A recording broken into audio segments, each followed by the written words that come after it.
Es una urbe que en el año 2030, en los próximos 40 años, va a tener una población de 38 millones de habitantes y se van a unir con ciudades cercanas como Cuernavaca, como Toluca, como Pachuca, que son ciudades cercanas a la ciudad. Tecnológicamente, nosotros como gobernantes ahora, como arquitectos urbanistas, tenemos la seguridad de que una ciudad de 40 millones de habitantes va a existir en esta cuenca, en esta parte geográfica del planeta en el 2030. Es decir, que no tendremos problemas básicamente de agua, ni de desalojo, ni de luz, ni de alimentación. Es decir, no tendremos problemas. Mi opinión es que el futuro de la Ciudad de México no depende de la cantidad de la población, sino de otros acontecimientos de carácter político-social que pudieran de alguna manera desviar ese crecimiento hacia la gran concentración de población en esta cuenca. Es decir, que desde el punto de vista del futuro, nosotros creemos que se puede organizar, se puede gobernar una ciudad de 40 millones de habitantes en los próximos 30, 35 años.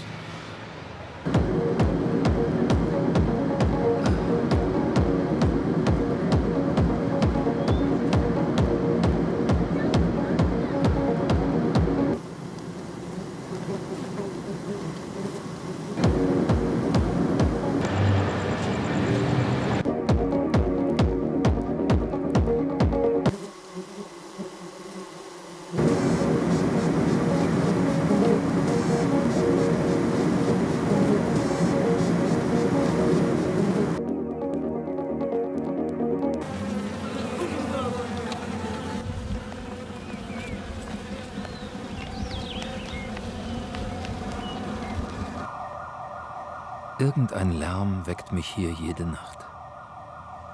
Ich gehe zum Fenster, schaue hinunter und sehe dort unten einen Krankenwagen. Bald kommen einige Männer aus der Tür, die eine Frau in einem Tuch tragen.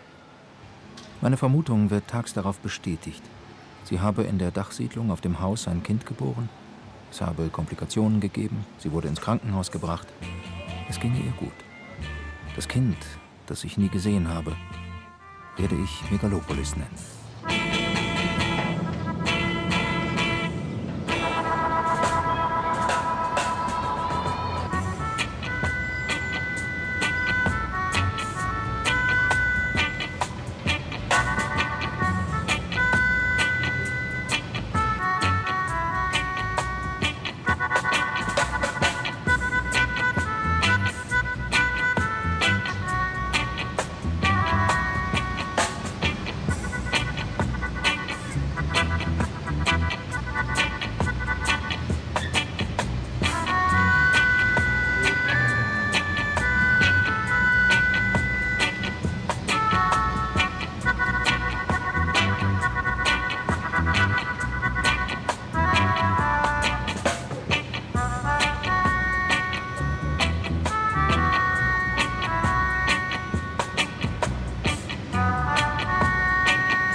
Er sagte, ich träume von einem Mexiko, dessen Hauptstadt ihre Bevölkerung nicht verdoppelt.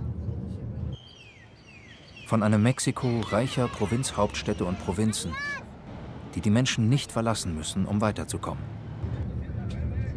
Ein Land kann überhaupt nur in dem Maße seine Bevölkerung halten, wie es den Menschen vernünftige Lebensumstände bietet.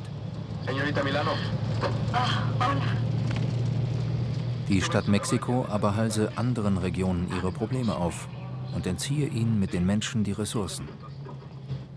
So werde das Wasser des Cutzamala mit großem Energieaufwand über 1200 Meter in die Hochebene gepumpt, obwohl dort so viel Regen falle, dass man die 16 Millionen Einwohner leicht mit eigenem Wasser versorgen könne.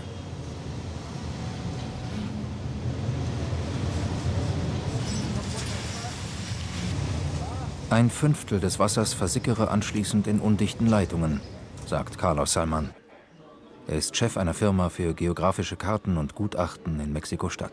Estamos trayendo agua de otras cuencas, afectando esas cuencas, porque no tenemos un sistema de captación del agua que ya llovió.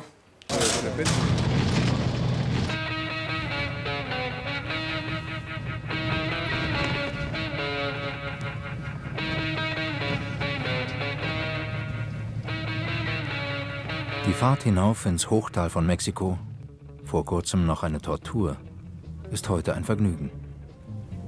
Energie und Transport sind zu Göttern der Machbarkeit geworden. Alles ist möglich, vieles erprobt. Die Hütten am Hang, heute fortgespült, werden morgen woanders wieder aufgebaut.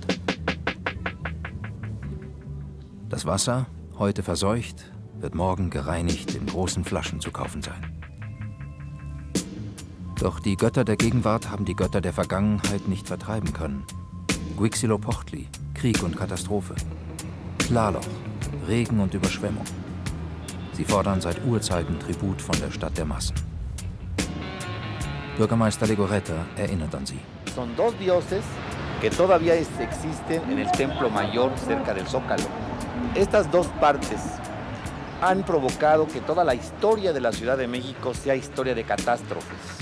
Por eso un mexicano hoy, frente a un temblor en el centro histórico, pues está acostumbrado por sus propias raíces históricas a que en esta ciudad siempre tiembla y siempre llueve y siempre hay inundaciones.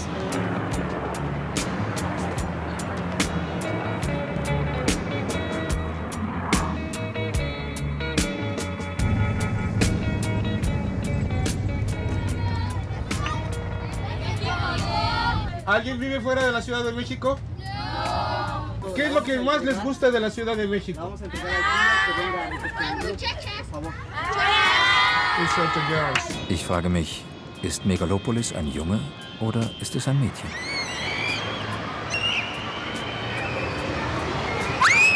Inzwischen schulpflichtig sitzt es in einer Klasse der Hauptschule Agrícola Oriental im Südosten der Stadt. Und ich frage seinen Lehrer, Señor Ramiro, was ihn am meisten reizt an seiner Arbeit.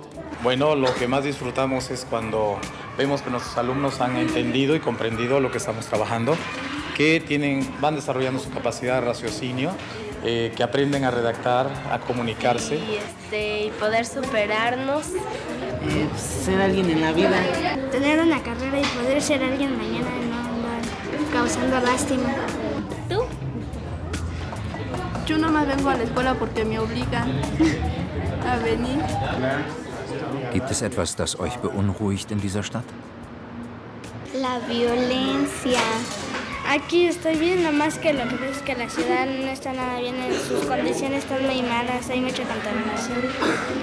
Las casas, no hay ningún lugar bonito como para irse a jugar, todos los parques están bien feos, no los cuidan ni nada. Más que nada la inseguridad que se da en el país, ya que a mucha gente la asaltan, violan a las mujeres y se dan muchas cosas feas.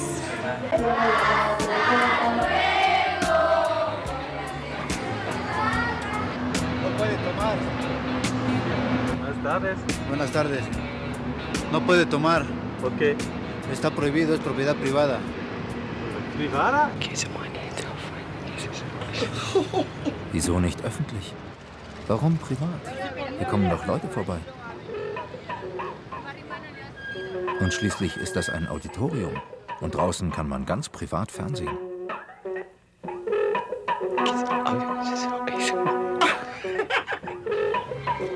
Über 20% der berufstätigen Männer sind in Mexiko-Stadt im Sicherheitswesen tätig. Hinter dem Auditorio, am Paseo de la Reforma, wird jedes Gebäude zur Festung. Ich werde mich anpassen und in dieser Gegend ein wenig Privatdetektiv spielen.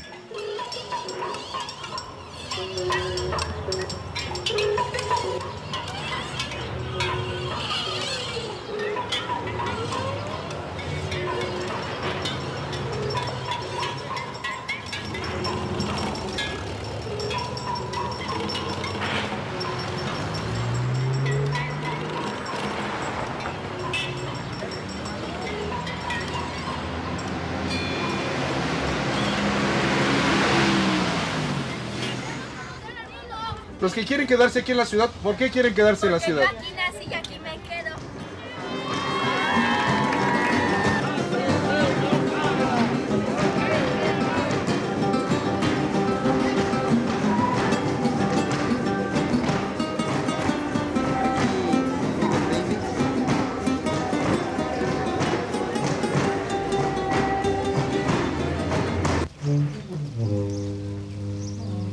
Ein vornehmes Haus in Xochimilco, im Südosten der Stadt. Einige Menschen haben sich versammelt und bereiten eine Prozession vor.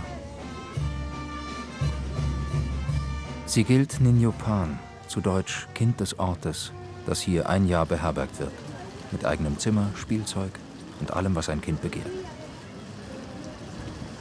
Das Ansehen der Gastfamilie steigt ungeheuer durch diese Obhut. Am heutigen Sonntag wird Niño Pan zur Abendmesse getragen.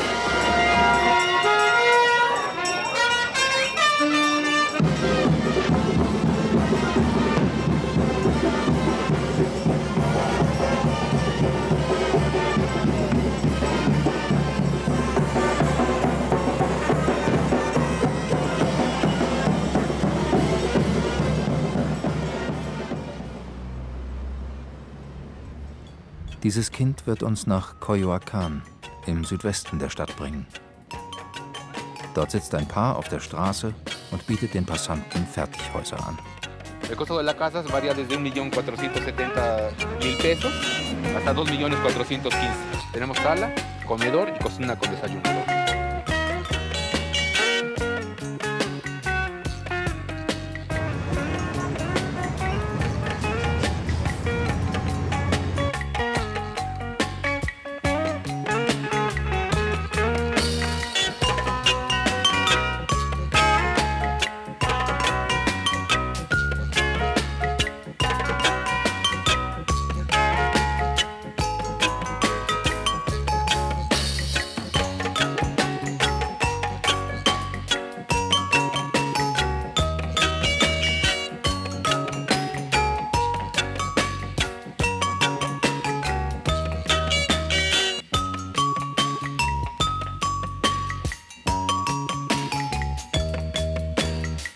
Selten ist etwas gleich fertig in Mexiko-Stadt. Aber überall trifft man auf Straßen wie diese und Menschen wie Emma González. Yo tuve 8 hijos, 4 hombres y 4 mujeres. Sie hat 30 Jahre ohne Architekt an diesem Haus gebaut. Vamos construyendo poco a poco, porque si tuviéramos, bueno, pagaríamos un arquitecto, pero no. Aber irgendwer wird doch einen Plan gemacht haben. Pues yo, o sea que... ¿Le gusta así como quedado? No, porque a veces le cambiamos, le quitamos, tiramos una puerta, la tapamos, la hacemos en otra. Was mache ich mir überhaupt Sorgen um Megalopolis? Wo fliegende Händler den Füßen der Stadtbewohner kaum einen Zentimeter Boden lassen, wird es laufen und fliegen lernen.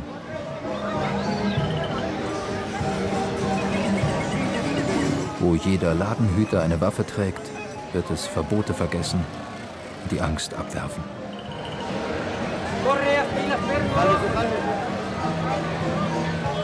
Doch der Boden, auf dem es krabbelt, sich aufrichtet und läuft, wird niemals sicher sein.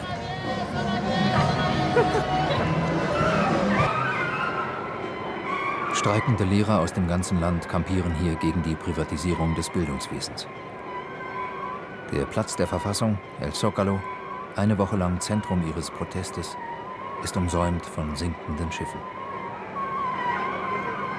Die Kathedrale von Mexiko ist nur eines davon.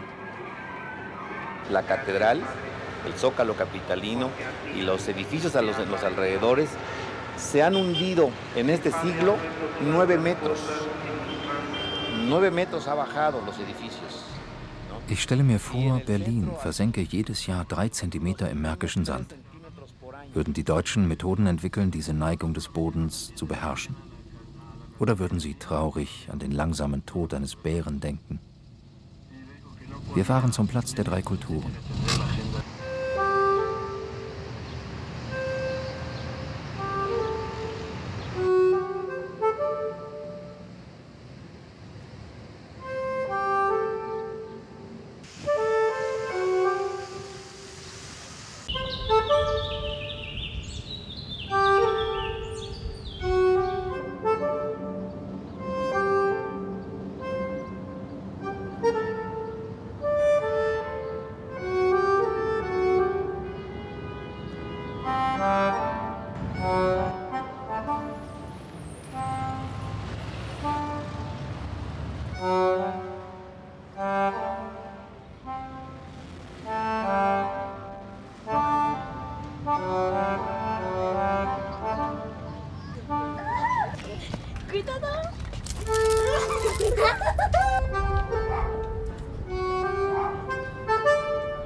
Pues la vida ahorita está un poco dura, el trabajo está escaso, el salario ya no alcanza, pero pues tratamos de sobrevivir, ¿no? Con los medios que se puede.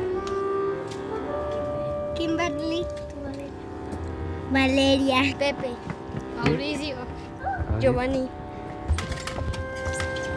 Mexico City inhabitants don't care about serious things. Perhaps they don't look serious, perhaps they don't look well dressed, there is a lot of poverty, but they always smile. And the smile is what saves this big city, I believe.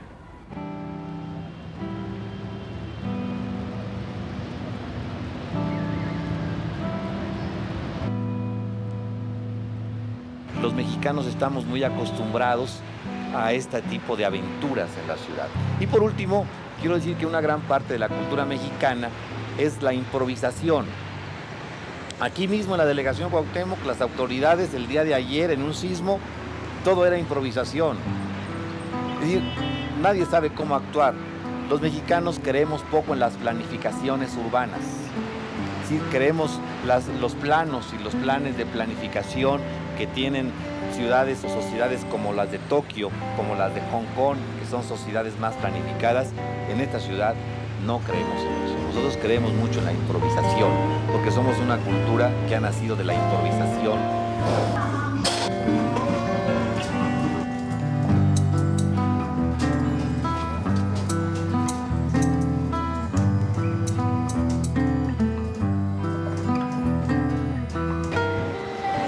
Tipo, acá un cuarto de hermanitos, órale. Rápido, maestro, rápido. Rápido. Mi oficina tiene vírgenes de Guadalupe por todos lados, porque es la gran protectora, la gran madre de la Ciudad de México, al cual casi todo ciudadano que transita por esta ciudad tiene en su cartera una Virgen de Guadalupe. Y todos los negocios que tenemos en la Ciudad de México tienen vírgenes de Guadalupe y andan por toda la ciudad. Es decir, es también la gran protectora de esta ciudad que tiene futuro porque la sociedad mexicana está acostumbrada a estos retos que tenemos. Es, yo creo que uno de los grandes espacios que representa esta aventura y este reto es Tepito.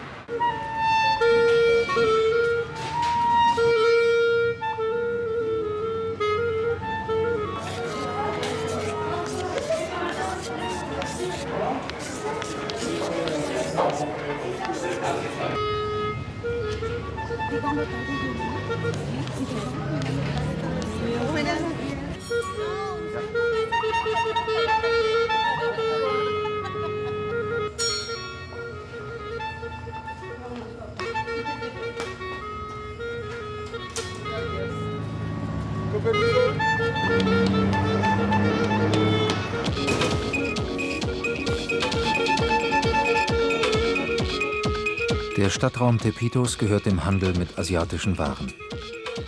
Er wird zudem verpestet von Gerüchten, er sei nur Fassade für andere, schlimme Geschäfte.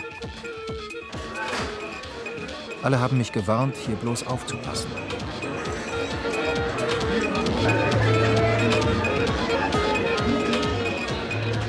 Ich stelle fest, dass den Kindern hier kaum ein Zentimeter Boden zum Spielen bleibt.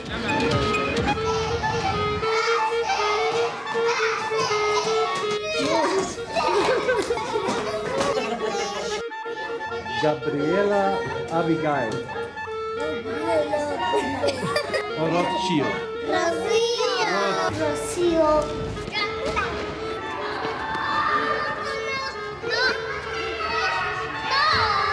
Necesitamos brindarle a los niños una especie de oasis, un remanso de paz, de tranquilidad, donde puedan jugar, divertirse y sobre todo donde se respeten los derechos como niños, ¿no? Entonces en el niño buscamos una educación integral, estímulos para su desarrollo y donde haya paz y tranquilidad para su desenvolvimiento. Hola, hola, hola, hola. ¿Qué pasó? Aquí estamos en Tepito. Qué bien, qué bien. Este es el famoso de Tepito. Es el más serio. ¿Es documental el que están haciendo? Sí. Sí. Felicidades, Alemania. Felicidades.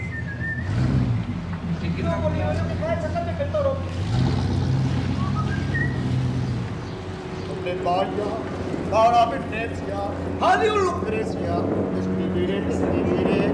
Y nota, tira de la vela estoy tirando, al son de la mandolina, que tal Catalina mía, noche de cabaret, no regreses, yo de Venecia, ¿qué tal Lucrecia? ¿Cómo te fue? Tira de la vela, estoy tirando, al son de la mandolina, que tal Catalina mía, noche de cabaret. My husband is the corredor de carreras, maratonista is the...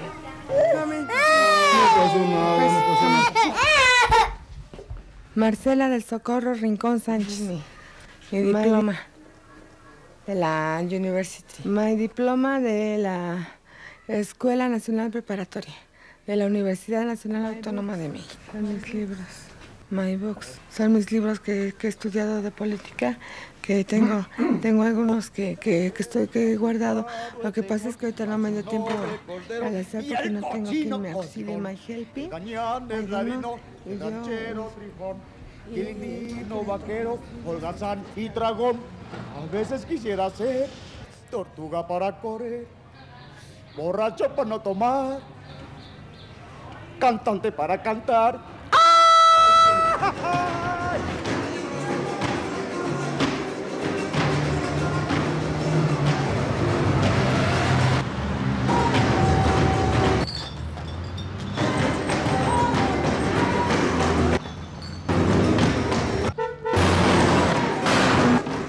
Estudiar, jugar, sentir, amar. Hasta el día de los 15 años, te confío mi juventud.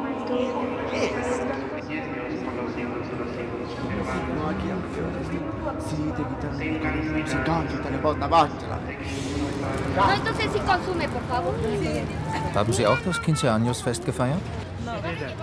Warum nicht? Porque me casé a los 14. Un niño y una niña de 11 y 8 años. Vive, o sea, él también nació aquí en el Distrito Federal y vivimos en el Estado de México.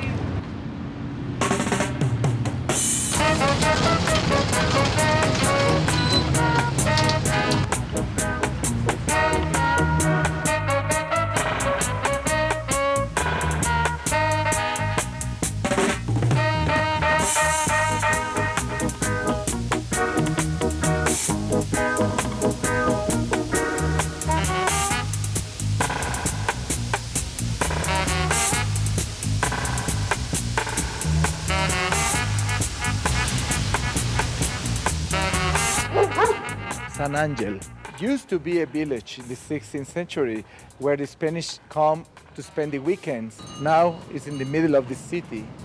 Der Architekt José Luis Cortés führt mich ins Haus der ersten Frau des Architekten Manuel Parra. Dieser hat vor allem in San Angel viele 100 Häuser gebaut. Seine Methode machte sich den Verfall der bürgerlichen Villen im Zentrum der Stadt zunutze. After 1950, rich people left the center of the city. Still we have 2,000 buildings that are in very bad shape, very abandoned, and they fall down in pieces. All these materials were going to the garbage places, and Manuel Parra was going and picking up all these materials and building new houses with us, stones and columns and everything.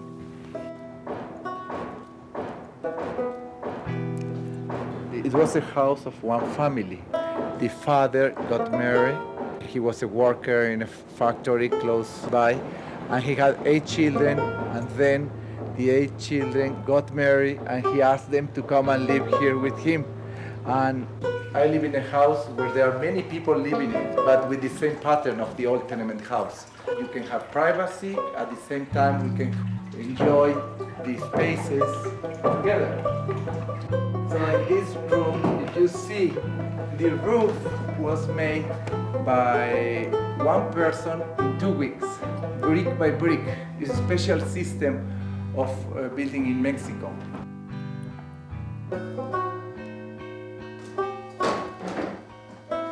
Ich dachte schon, hier sei das ideale Haus für Megalopolis gefunden. Da begann José Luis einen längeren Vortrag, in dem er schilderte, warum Mexiko seit den 60er Jahren so uferlos in alle Richtungen gewachsen ist. Eingefrorene Mieten führten zum Verfall der Substanz im Zentrum, während Bodenspekulation und gewaltige Zuwanderungen immer neue Flächen am Rande der Stadt der Besiedlung preisgaben. Die Stadt frisst das Land und ein Ende ist nicht abzusehen, solange irgendjemand etwas dabei verdient.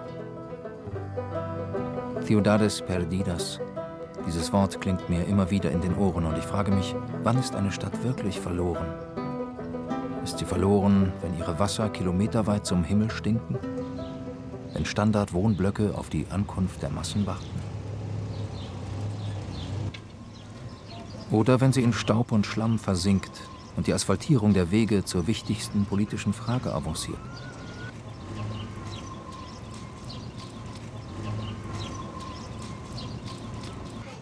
Oder ist die Stadt verloren, wenn Riesengeldsummen das Leben der Menschen beherrschen, die jeden Gedanken an Schönheit, Würde und Kultur vergessen lassen?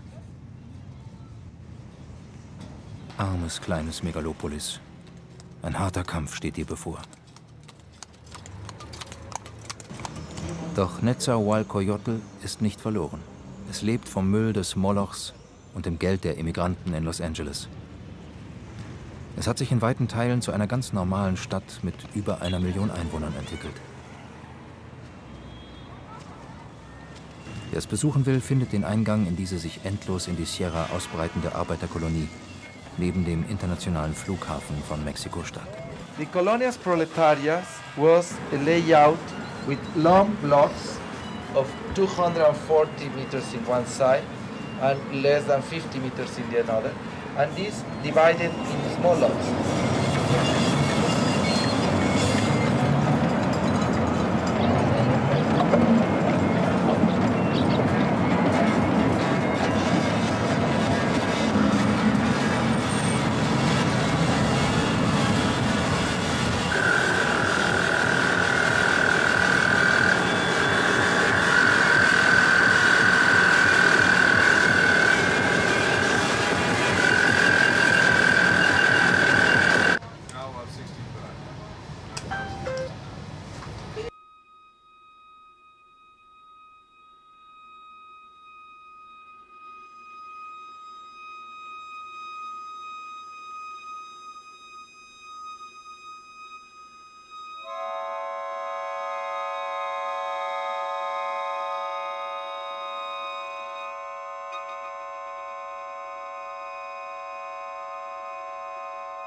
They get the land from some of the islands. Ist schon aufgefüllt hier, ne? Ja.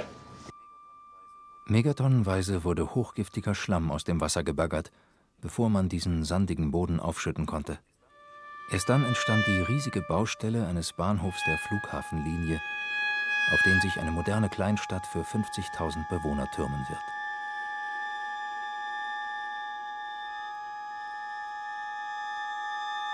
Die britische Architektengruppe Farrell & Partner ist für Entwurf und Bauplanung verantwortlich.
Open our lips.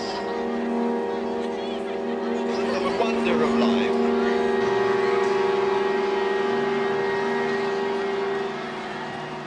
Die philippinischen Dienerinnen im Foyer der Shanghai- und Hongkong-Bank, ein paar Stunden ganz mit sich allein.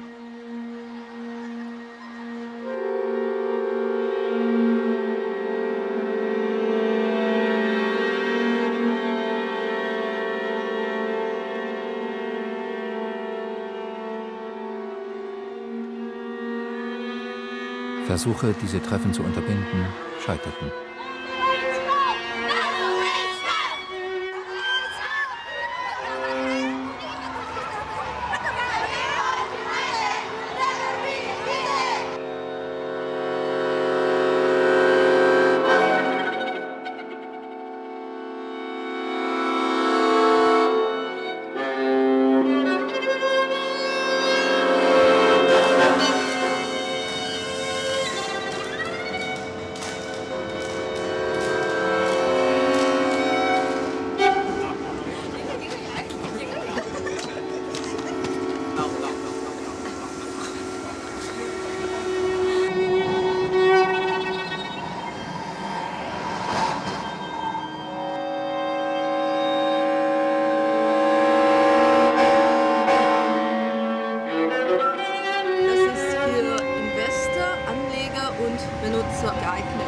angesagte Asienkrise.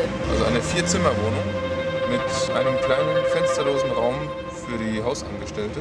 Die hat etwa 220 Quadratmeter gekostet.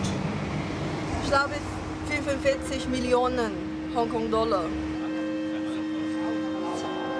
Weißt du, wie eine Garage kostet auch schon sehr viel. Zum Beispiel eine Garage für ein Auto kostet schon 700.000 Hongkong-Dollar.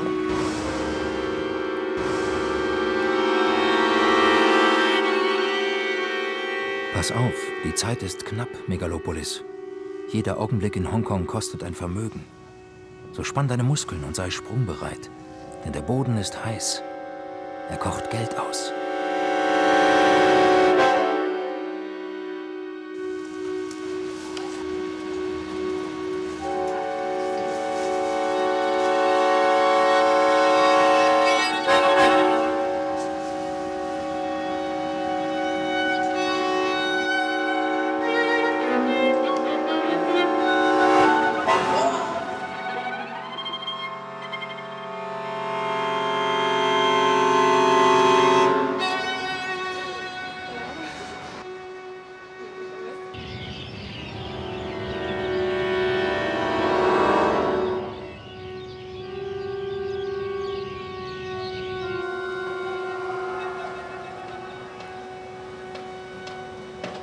Bau 100.000 Wohnungen pro Jahr. Der Andrang ist groß, die Mieten sind hoch, der Einsatz lohnt. Eine Stadt ist schließlich konzentrierte wirtschaftliche Energie. Immer auf dem schnellen Weg in die Zukunft. Doch hüte dich, hier zu verweilen, denn es ist der Weg in die Enge eines zwergenhaften Daseins.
个遥控键，它有一个遥控键。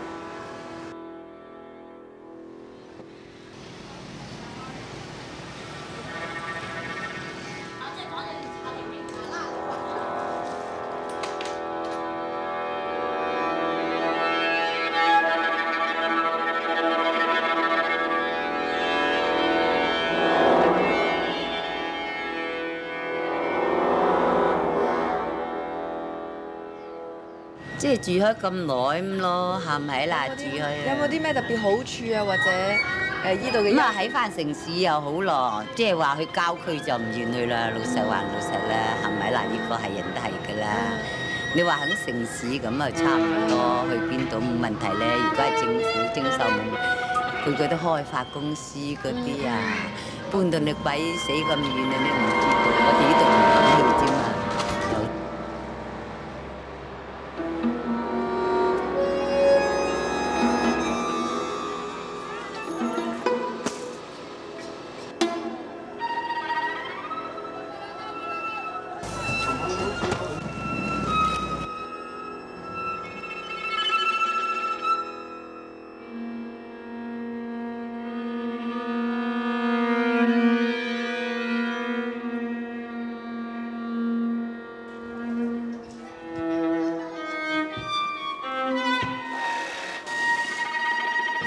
好像說香港有一個要過來，嗰個咩淚咖水，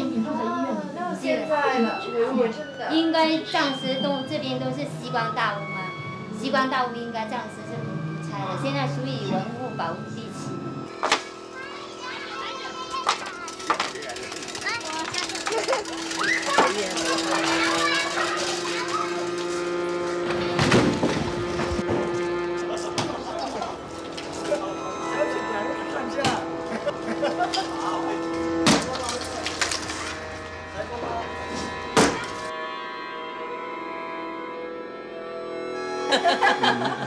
我做嘢啦，有啲又返學咯，返學咪又喺呢附近揾地方咯。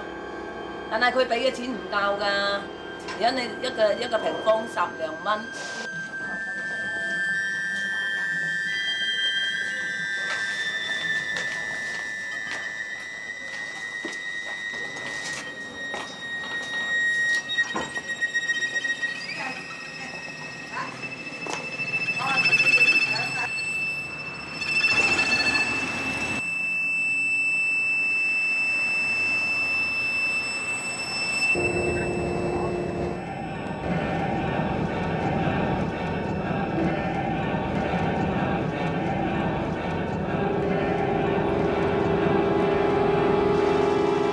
In Shenzhen wirst du am besten Transportunternehmer, der sich in diesem wirren Stadtgebilde zurechtfindet.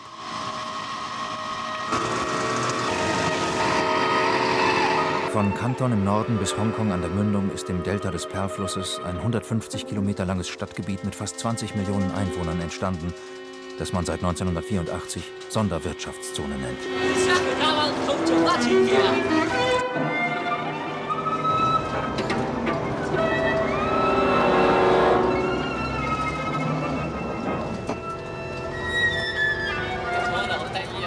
Having been poor for so many years, this place seems to be a paradise for them. If you can see the contrast between here and where they come from, I think that this is a paradise.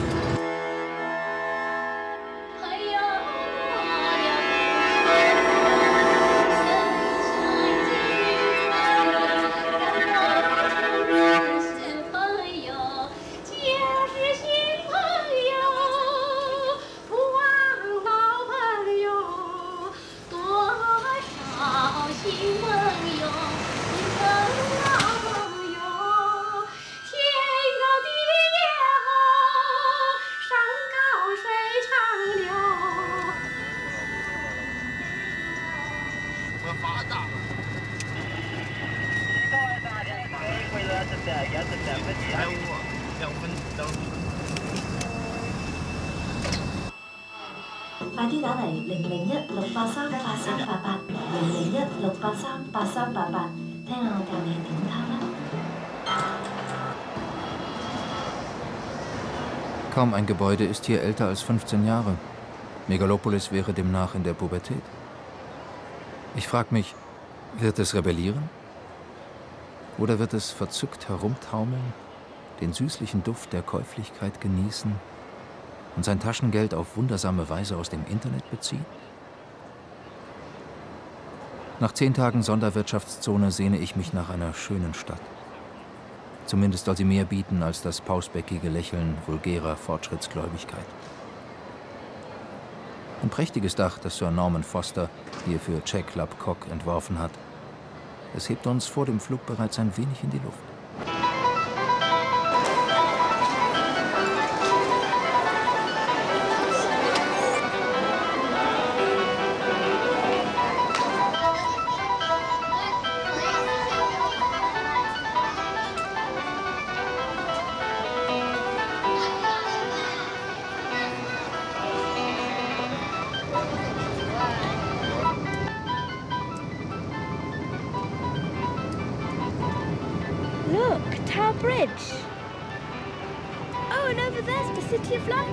Dominating the scene is St Paul's rising up on the north bank, and then beyond St Paul's is the whole city of London with skyscrapers and a lot of building going on, lots of cranes, and then smaller buildings down towards the river.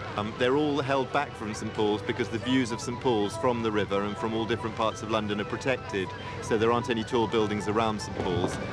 Auch die letzten Parketthändler Londons sind kurze Zeit nach diesen Aufnahmen dem digitalen Handel zum Opfer gefallen.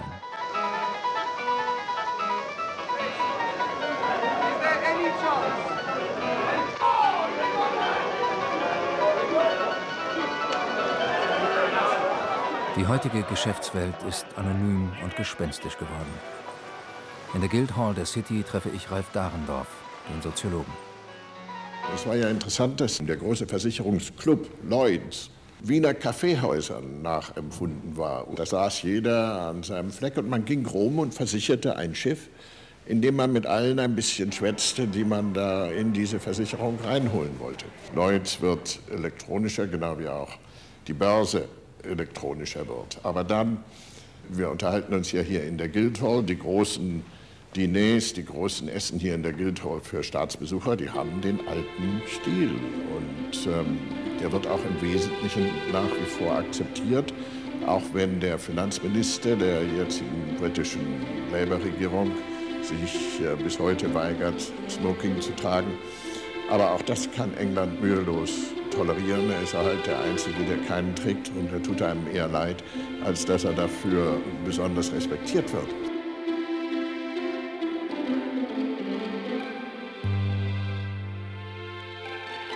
What's the headline of today? Philip attacks internet porn. That's only because he's been looking at it though. He's a pont, isn't he, really? He's just like, you know, everyone gives him money and that like that, and he don't even do nothing. He does say stupid things in the paper like his old man does. All of them, I don't like none of the rules.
Take a stand against the madness of this war.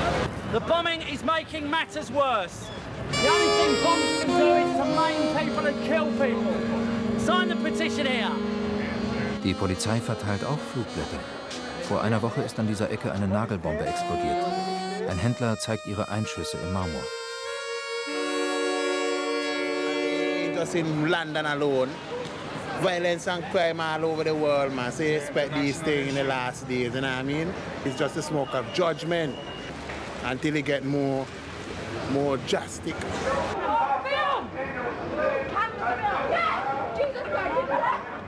The reason behind the bomb? Well, it is very difficult for me to figure out what must have been the motive behind. I can't see how it can be racist. There's all different people down here. You know, all sorts of people. Really.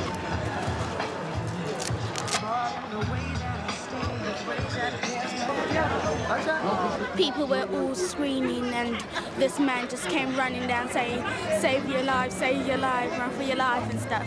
And then, but it was quite amusing, some part of it. To be honest with you, in an area like this, it's totally unheard of. You expect bombs up in the centre of town. The person must really have something hard against this country. There's someone who's got a grudge to bear. It's a crazy thing. I mean, it's a nice world we live in. It's only the people that live in the world that makes the world a bad place. Frankly, I don't like this country. We're going to have to go off on a call now, I'm afraid. Ein paar Stunden bevor diese Bahn den Süden Londons durchkreuzte, war die Nagelbombe explodiert. Hier sollten im Laufe der Woche 2 weitere folgen. In Soho im Westen und Whitechapel im Osten. Ein junger Ingenieur, der später aufgrund von Videoaufzeichnungen als mutmaßlicher Täter gefasst wurde, hatte 3 Schwerpunkte unserer Reise mit Blut markiert. Ich glaubte noch, diese Mauer gehöre zu einem Gefängnis, das man später mit Videokameras bestückt hat.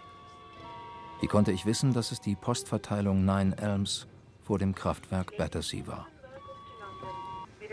Ich habe inzwischen einiges gelesen. Aber ich bin bei weitem nicht so schlau wie das Mädchen im Flugzeug, das den Stadtplan von London aus dem FF beherrscht. Westminster Bridge and the Houses of Parliament. Here we can see the Houses of Parliament coming round the corner. This building behind it is County Hall, which is where the old government of London, the GLC, used to be until Margaret Thatcher closed it down, and it's given over to private enterprise.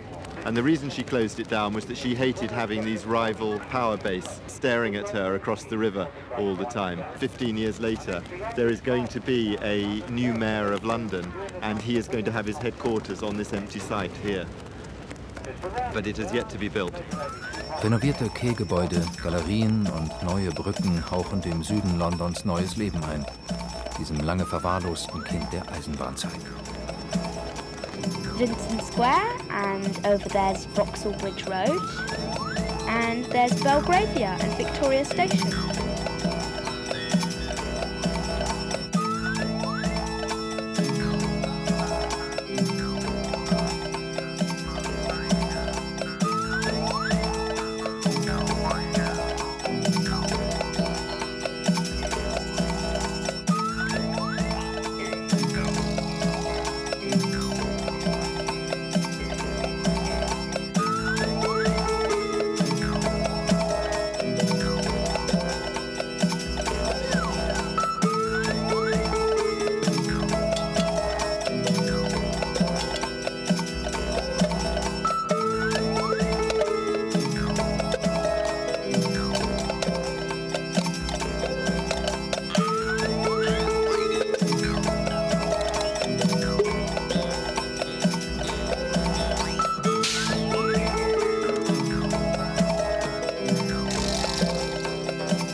Es gibt Stimmen, die sagen, London wäre eigentlich nie eine geschlossene Stadt gewesen.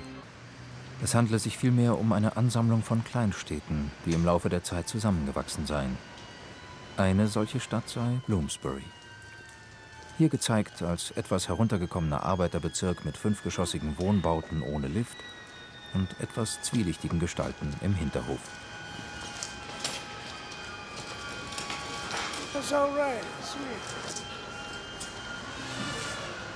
We're gonna go to smoke in a minute.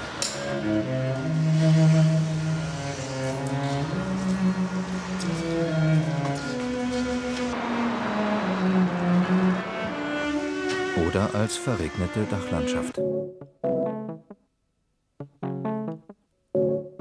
Oder als gut gelaunter Bezirk für Jungakademiker mit multikulturellem Touch.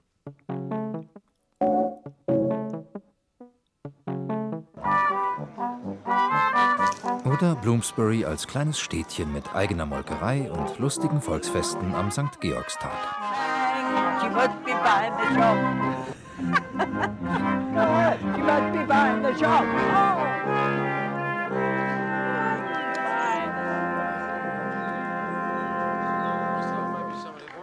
Oder vom Geist der Literatur und Kunst durchwehter Drehort für Spielfilme.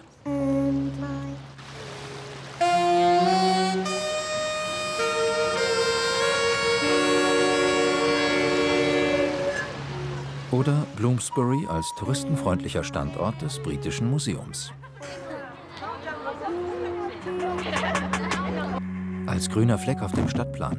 Joe, hurry up!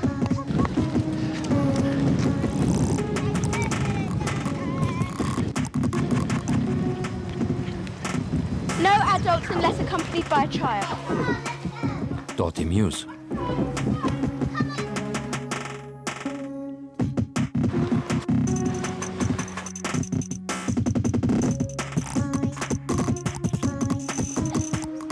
London hat nirgends eine gerade Achse. The king couldn't say, we'll put a street through here. He couldn't do it. They wouldn't let him put a street through there. So whereas in Paris you could do the Champs-Élysées, and there it is, 2 miles long, straight. In London you would have to do something like, kind of, this, and it would be all crooked. But maybe the Duke of Devonshire has an estate there, Duke of Exeter has an estate there, Joe Bloggs of somewhere else has an estate there. And so you have to move around all those different land ownerships. Duke of York's headquarters, Burton Court, West Brompton. Unglaublich, dieses Mädchen. All die Namen und Adressen, ohne Legende. London nach dem Alphabet beginnt für mich mit A wie Abbey Road und St. John's Wood.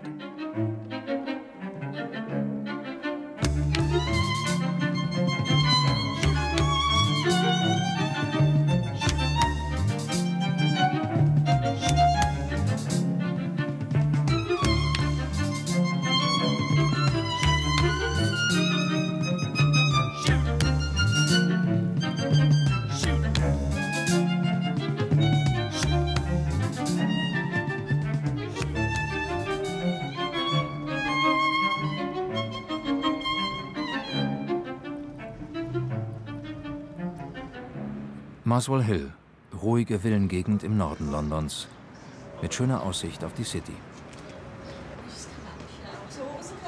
Können Sie uns in 1, 2 Worten sagen, warum Sie hierher gezogen sind? Cosmet. In one word. You want to say 1 or 2 words? I gave you 1. I'm living in London because I've been living in London since I was 4.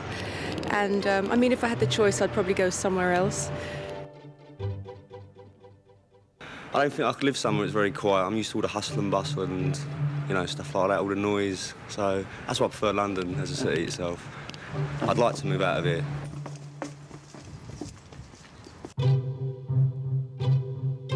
Can I just put something off upstairs? I'm coming. Space is important in London. It's at a premium, so people will compromise it if they want to live in London. I mean, if they want larger houses, then they will go outside of London. Otherwise, they have to end up paying pretty extortionate prices.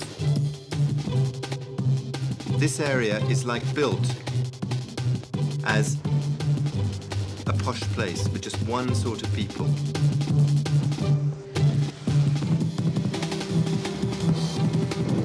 The Boltons. But then over here,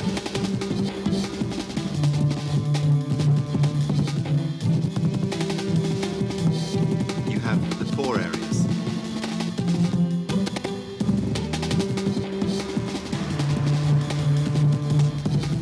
And they're all built in one way for poor people. it's a very different way of thinking about the city. And it all depended on patterns of land ownership and the ways in which you could sell houses, the ways in which you could finance the building of houses.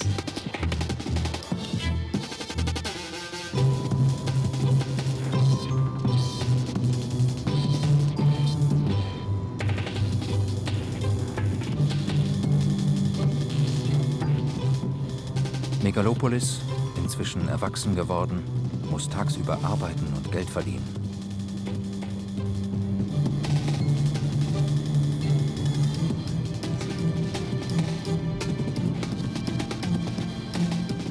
Oder es sitzt im Auto und flucht über die Enge der Londoner Straßen.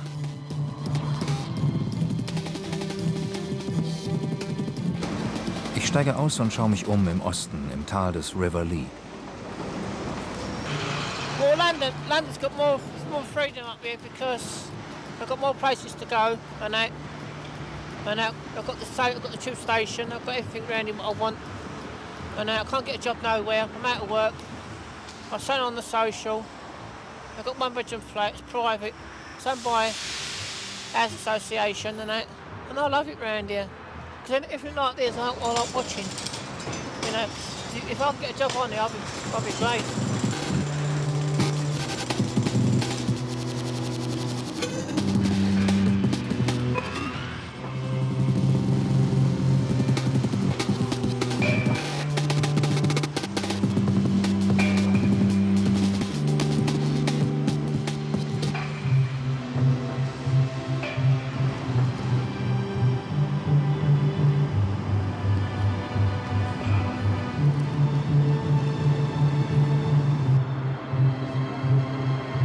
Als ich zuerst nach England kam, und sicher in den 50er Jahren noch, bis zum gewissen Grade auch noch später, hat man sich, wenn man in den Mittelschichten, in den diffusen Mittelschichten war, immer ein bisschen geniert und hat entweder versucht, es der Oberschicht nachzutun, aber mit weniger Geld und Stil, oder sich dafür entschuldigt, dass man die Arbeiterfamilien verlassen hat, aus denen man kommt. Übrigens, der stellvertretende Premierminister Prescott hat neulich mal öffentlich gesagt, ich bin doch auch Middle Class.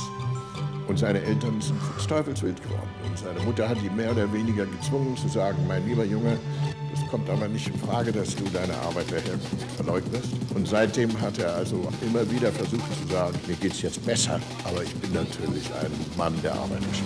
Useless bastard.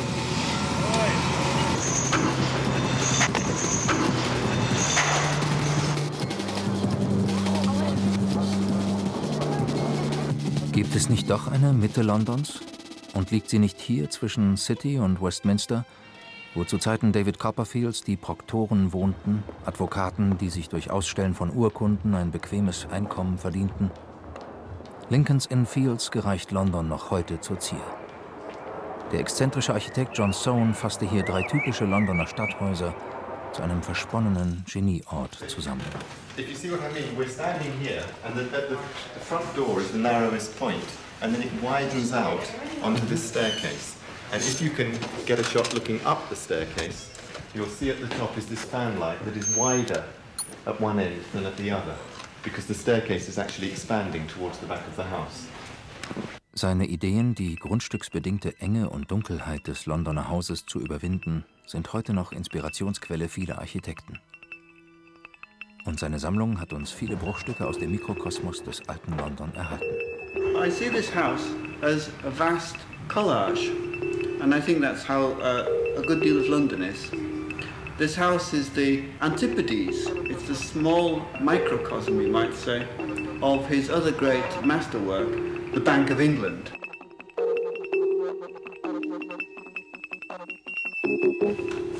And here we see the Bank of England as a model. And so there's some strange connection, I think, between the crowdedness of these tiny spaces and the expansiveness of capital in the bank. He uses all sorts of devices. You can see lots and lots of different types of roof lights using different coloured glass to bring light in different ways. He's not just simply trying to maximise the amount of light, but he's trying to throw light down onto these relief sculptures to bring out the sculptural quality of them.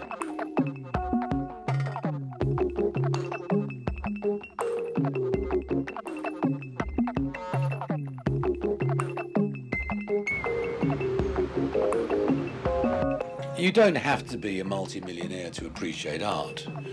And really, I like to sell to people that can't afford it. You have to fall in love with these things. Every piece has somebody's name on it, but I don't know when they're going to come through the door. It's like security in a flock or a shoal of fish. The more fish in the shoal, the safer you are, because we share our customers. I'll tell you something about Mrs. Thatcher. She's got a very good eye for antiques. And she said to one of my workmen, "That isn't straight." And he said, "I think it is, Mom." And he put a level on it, and it was 0.001 cent out. Now, that's Mrs. Thatcher for you. She saw it. I didn't see it. Nobody else saw it, but she saw it. She was right. Well, it is Königstrasse. Michael Caine has his restaurant here. That's his penthouse. Are you there, Michael? You can wave to him from here. I'm not an expert on this development, but you see here we have a Regency terrace. Beyond it is a Georgian terrace. So the architects had plenty of time to play around with the styles of the buildings. Chelsea.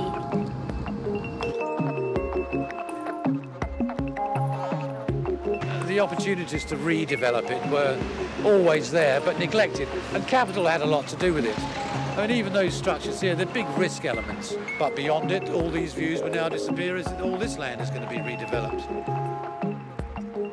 But you see, we're not exactly surrounded by thousands of people, are we? Which is why I think that most of the people that own properties here don't actually live here.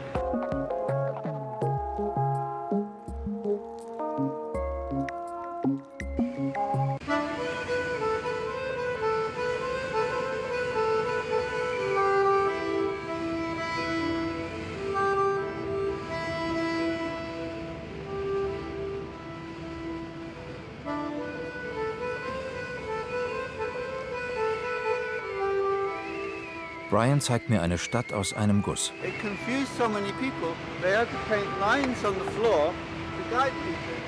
In den 60er Jahren wurde die Anlage nach Plänen von Chamberlain, Powell und Bonn auf den Kriegstrümmern eines Händlerbezirks der City errichtet. Es ist nicht das Wetter, es ist die Kälte des Perfektionismus, die mich von diesem Ort fliehen lässt. In die lebendige Nachbarschaft östlich, Spitalfields und Whitechapel. From the TV. Doch was ist das? Warum dürfen wir diese Straßen nicht betreten? Was ist passiert in Whitechapel, dem alten jüdischen Viertel, das heute vor allem von Singalesen bewohnt wird? Oh, look, they're letting everybody in here. Wieder eine Nagelbombe. Diesmal Brick Lane, dieselbe Handschrift wie vor einer Woche in Brixton. Wieder Schwerverletzte. Doch keine Toten, wie tags zuvor in Soho. So this is finally open? No, we're just moving the cordon up to the next junction.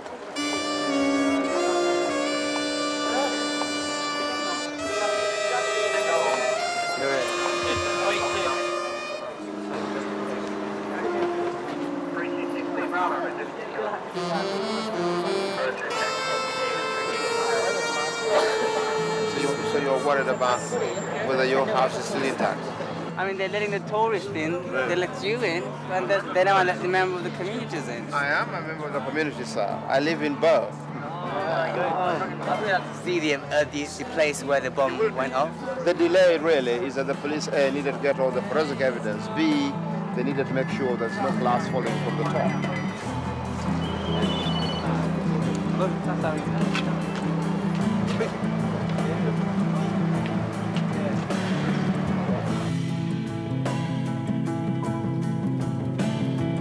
Did the police close the whole district here, or what did the police do? Yeah, the police closed the top of Brick Lane, and I guess they were just trying to find out where the bomb was coming from.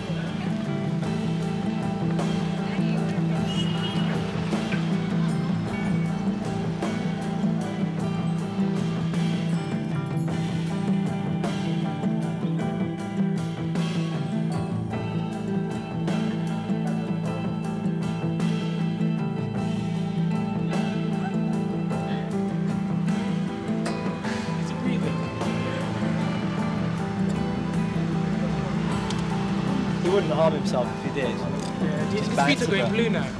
No.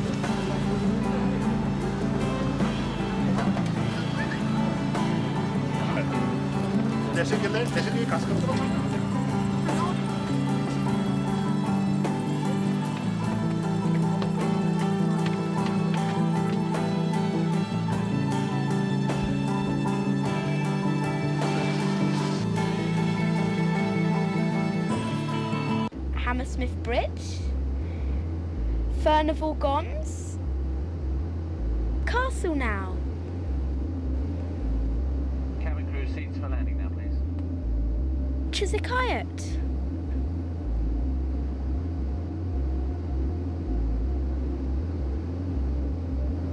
Ellesmere Road.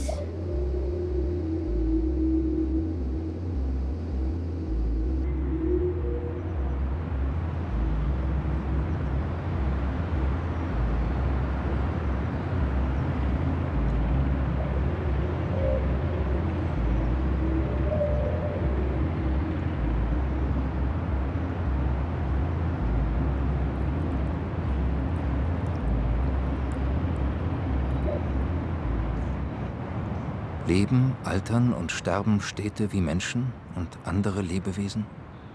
Lässt sich ihre Struktur beschreiben wie die Doppelhelix eines genetischen Codes?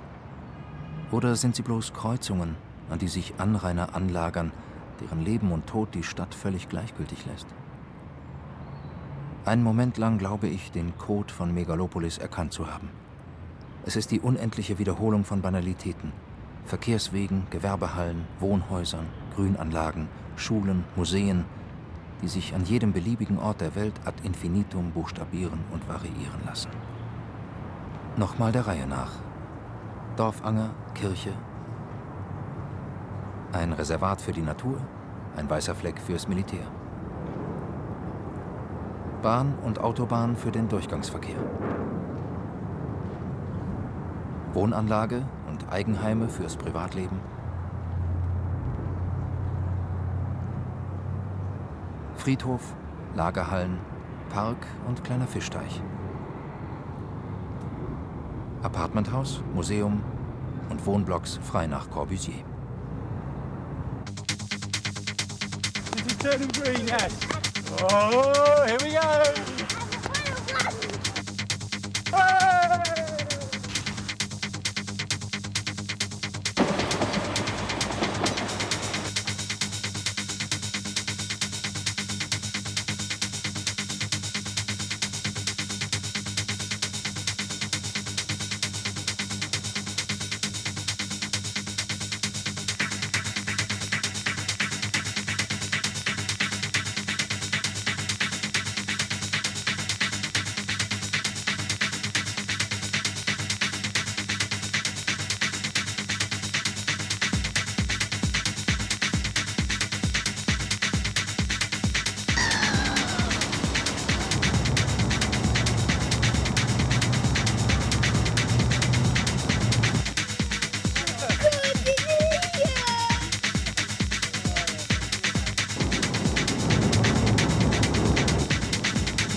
I found this photograph, and I couldn't imagine, what is this? Never had I ever read that there was ever an elevated train. You see that it's not really a photograph, but it's superimposed back in 1915.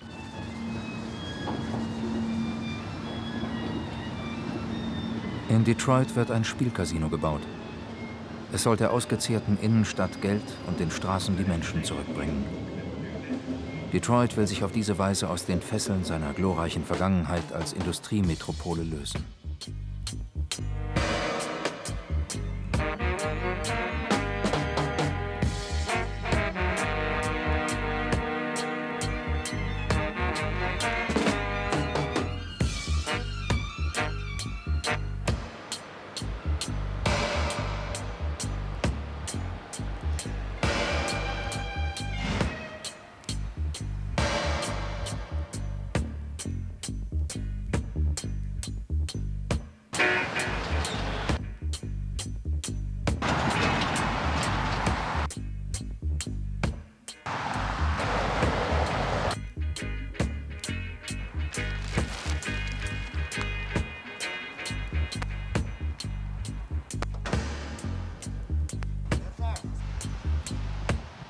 Oh, I don't know, it's kind of mixed up. I mean, there's a lot of good parts to it, a lot of bad parts.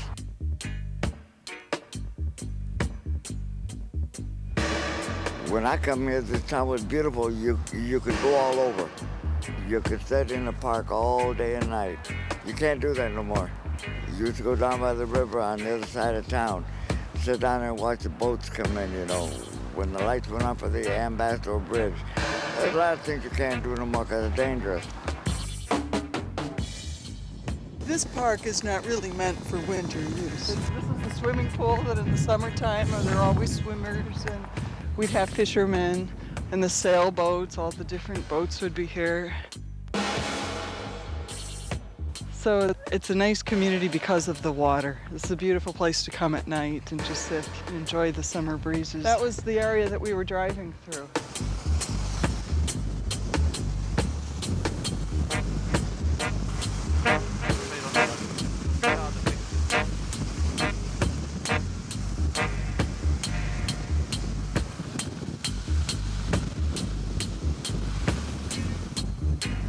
Nach langem, arbeitsamen Leben kein schlechter Altersruhesitz für Megalopolis. Well, have you been downtown? Yeah. You see how downtown is? Yeah. Nobody. Nothing, nothing, nothing.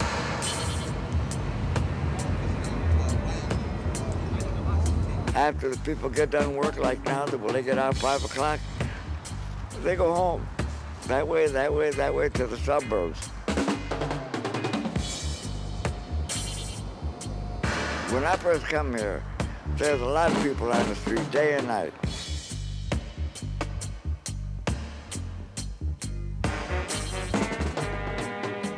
It was the later 1920s, the Depression came, and the work was stopped. But this is a Detroit that doesn't exist anymore. Everything in this photograph is no longer.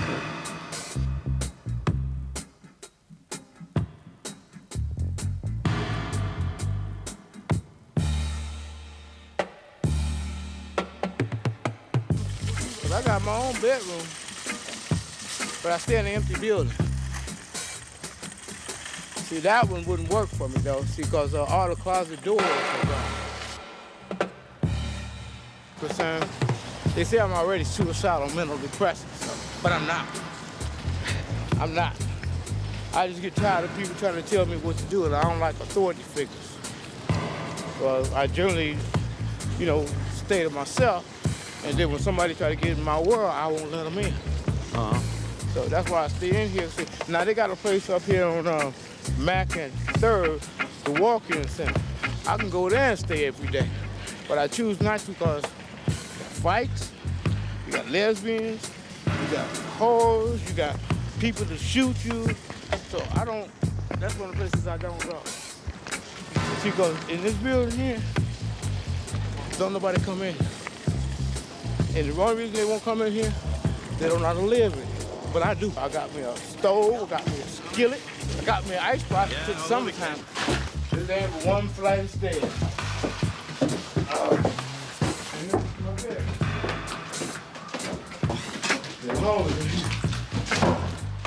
My food's on the top shelf, my bed is on the bottom, my water's in the back.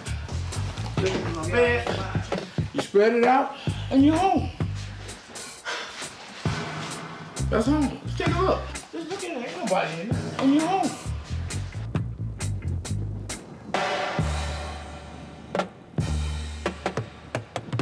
Listen, what do you do to change the situation? What do I do to change the situation?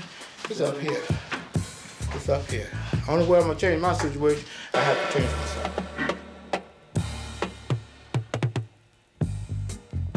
No, there's some developments that's coming, you understand, and it'll be a while, but it's gonna get better. It takes time. It's like a baby, you know, when you have a baby, how you have to nourish it. You know, you have to teach a baby how to crawl, you have to teach a baby how to walk. Your name again? Black. B-L-A-C-K. I worked in an automobile factory. And then Chrysler Amtrak.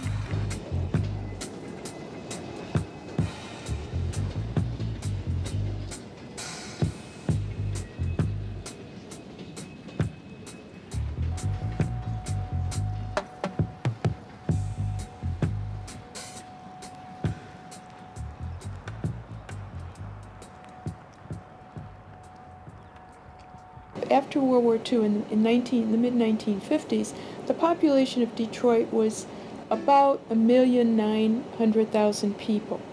Right now, our population is just hovering around 1 million. We've lost almost 900,000 people. Then there was a transition. In addition to people moving out of the cities, you had migration of people moving into minorities, people moving from the south to take the jobs in the auto factories, and you had a change in the population. You had increases in minority populations. In Detroit, it's African American. In Los Angeles, Hispanic. In Chicago, it's a combination of African American and Hispanic. In New York, it was Puerto Rican and African American. So you have a cultural change, and so these are the fundamental influences and reasons for this great urban and suburban sprawl that has taken place in the United States, as opposed to Europe, where your wealthiest people stayed in the cities, and the poorer people were outside. It became just the reverse in the United States. There's another level up there, but we don't go to the roof.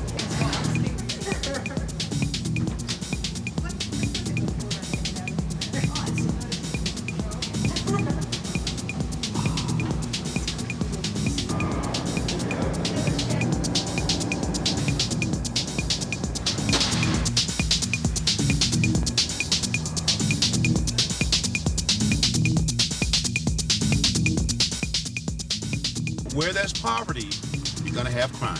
There's no doubt about that. That's tested and proven. When you go to the suburbs, they have crime, but you don't read about it as often. You don't hear about it as often, because that's where the rich and the people with the money is. They don't want that kind of stigma on them. Person standing around doing the same thing every day, same place. Years ago when I was a kid, this was a beautiful street. And now you can see what crack has done to this street. Who's involved in this kind of traffic? Personally, I can't really say, but I can tell you what I believe. I believe that there is a larger entity getting this crack into the country. Because the people of this community, we don't have airplanes and ships and the resources to get crack or cocaine into this community. In Highland Park, we don't have a lot of industry. It moved out. Now, the people that live here work in various plants and factories, but those plants and factories are located in other cities. This property here is a historical site. The Model Ts came off the line in 1925. It's been a number of years now since it's been closed down. They'll probably want this to stay here forever. That was a big area. That's the backside of Ford Motor Company that we left up there. It's a big place. Okay, this is the Highland Park College here on the right. A lot of young blacks come here and they get training and they're placed into employment. This portion is the Career Academy. They help develop careers here for people that are indigent and poor. I've been here for such a long time that I've seen the city at its best. At one point, our city was the model city of our country, Highland Park.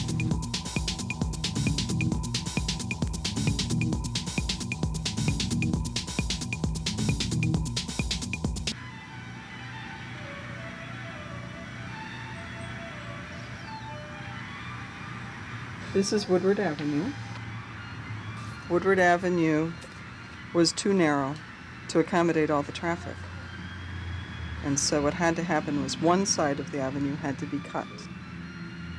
And so the church side, because this is the theater side, they didn't want to cut the theater side. The churches had to be moved. Here's the church. They took the slice right out, then moved the tower around. So when you're out, you'll have to go look and see this one. This is Grand Circus Park right here. But the mystery was, why is it that the Garfield building, which is this one, sits out here in Woodward Avenue? And they were able to say, churches, you go, you get sliced apart, everybody move, but when we get to this building, I'm sorry. Dort befand sich das Büro des Architekten Albert Kahn. Well, I think Albert Kahn had a lot of sway in the city. He was able to make a lot of decisions. Architects then were gods. Architects were building these fabulous structures, and so there was a whole different attitude about how buildings related to the city. And that's the difference. Architects at one time were just so much more creative with city building on how it is that this building relates to that building and how do you make that happen. And today it's that isolation that they have instead.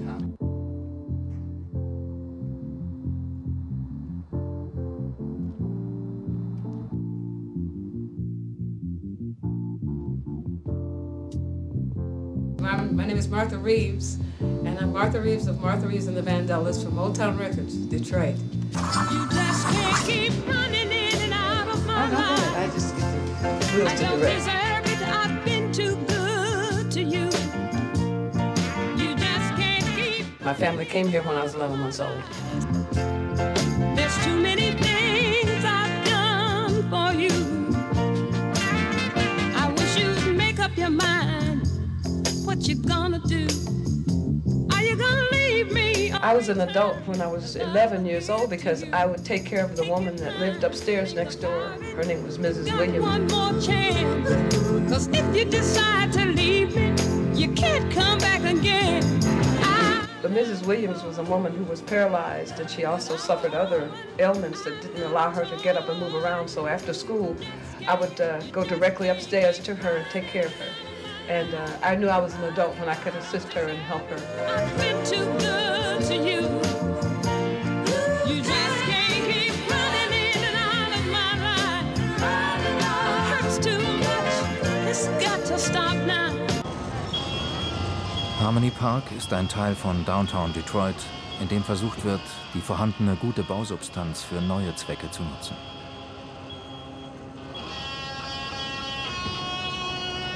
Neues Gewerbe hat sich bereits angesiedelt und der Optimismus Detroits ist ungebrochen.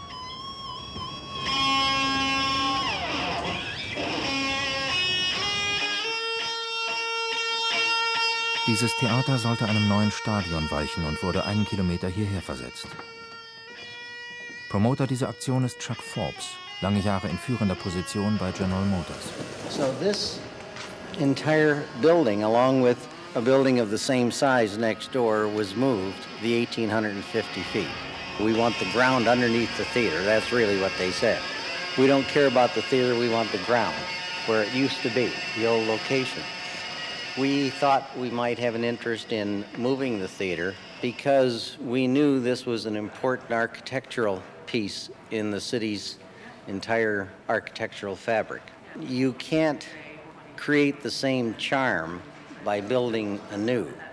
You know, these were artisans back in 1927. We moved the charm and everything else with it at the same time. Like any other decision, when you look back on it and you say, would you do it again? Regardless of what it cost, would you do it again? So we would do it again.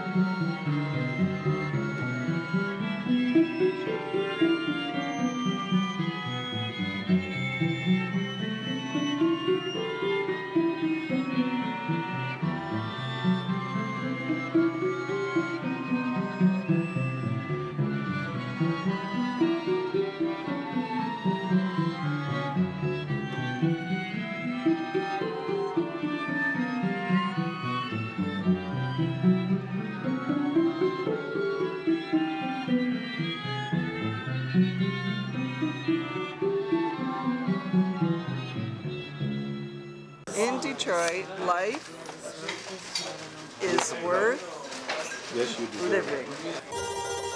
Am letzten Tag erfahre ich, dass im Südwesten Detroits in einer Arbeitersiedlung ein Maler und Zeitgenosse von Pablo Rivera lebt. Es stellt sich heraus, dass er dem Mexikaner in den 30er Jahren bei seinem großen Detroiter Wandgemälde über die Automobilindustrie assistiert hat. Ich spiele den Zeitungsverkäufer. So you don't read the Watchtower? Oh yes, I read it from cover to cover, and then I make copies of it and I distribute it all over to my neighbors.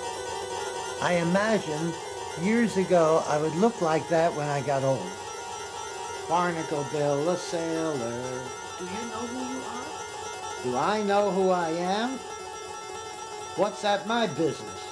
The question is, can I live with myself? My little boy Josh and his mother. The Big Depression.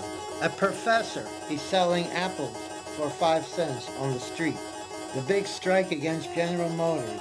And they won. Victory is ours. Look, black and white unite and fight.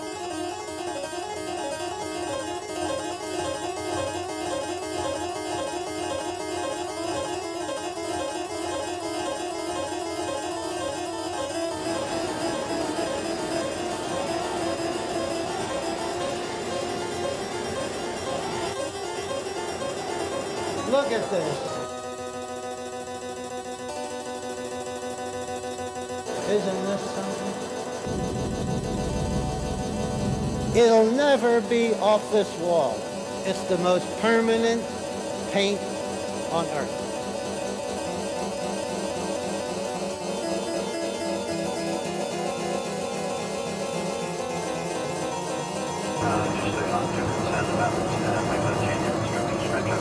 A symbol of the whole 20th century class struggle.